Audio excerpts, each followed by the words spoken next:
আপনি কি জানেন ভবিষ্যতে আপনার সোনামণিকে যেসব খাবারে অভ্যস্ত করাতে চান তা ব্রেস্টফিডিং এর সময় থেকেই গড়ে তুলতে পারেন?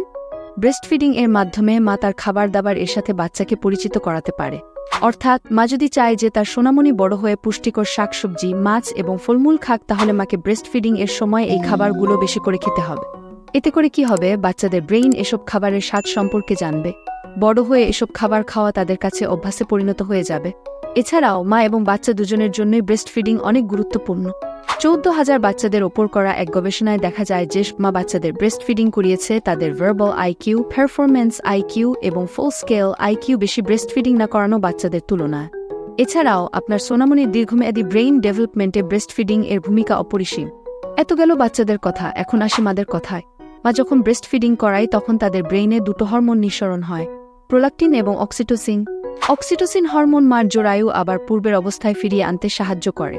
এমনকি গবেষণা বলে ব্রেস্টফিডিং মাদের হতাশা কমায়। যদি সামনে এরকম ভিডিও মিস না করতে চান তাহলে কিডোটিডো চ্যানেল সাবস্ক্রাইব করুন, আপনার এবং আপনার সোনামণির জীবন সহজ ও সুন্দর করুন।